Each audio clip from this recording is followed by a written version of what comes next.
masking part. He was welcome to handle the press and be patted on the back by the top brass.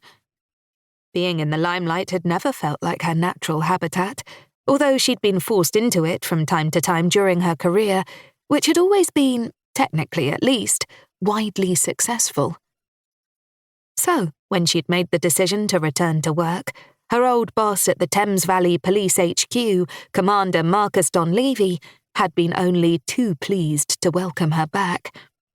Moreover, she suspected that he had ordered Crail to give her only the cold cases that covered murder and the more serious crimes. She'd solved the very first murder case he'd given her just a few weeks ago, but unfortunately she'd somehow managed to pick up an admirer in the process. Both she and Crail were inclined to think that it was someone at the station.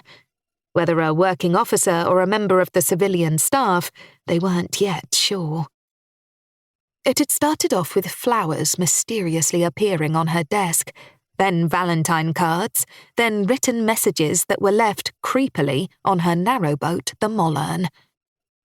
The texting was relatively new and had only started last week, but she was becoming bombarded with them. He was upping his campaign. With any chance of going back to sleep now thoroughly shot to hell, Hillary rose and took a rapid 2-minute shower in the tiny cubicle that comprised practically all of her minute bathroom, then slipped into her underwear and stood before her wardrobe thinking. Should she wear something colourful or not? On the one hand, the thought of pandering to the creep made her flesh crawl.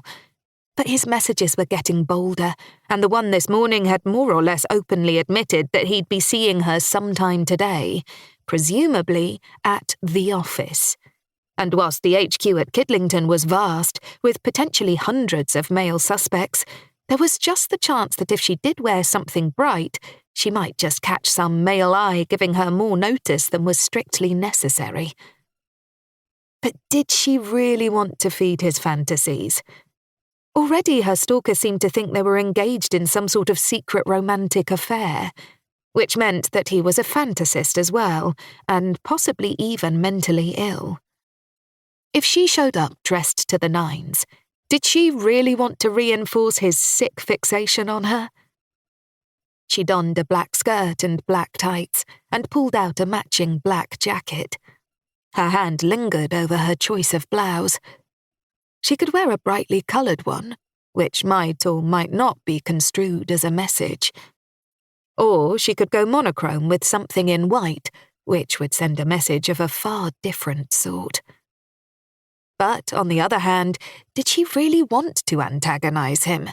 Or would going for the white option make him angry enough to react in some way, thus broadening their chances of catching him? Decisions, she thought, her lips grimacing wryly. Come what may, she had the feeling that no matter what she did, her choice wouldn't please Stephen Crail. As she stood there in the early morning light, the sunlight catching her long, bell-shaped cap of dark red hair, Hillary Greene contemplated Stephen Crail with decidedly mixed emotions. Then, angry at herself for all this dithering, she reached inside the wardrobe for a faux silk blouse in emerald green and slipped it on. Then she donned the jacket and went aft to her small galley kitchen in search of a meagre breakfast. Since retiring and taking to the canals, she'd lost nearly a stone in weight and didn't want to put it back on. Although she still retained a rather curvy, hourglass figure that made most men look at her with more than a passing interest, she had no desire to become even more curvaceous. Again, she found herself contemplating Stephen Crail. Did he like his women to be fashionably thin, or did he prefer curves?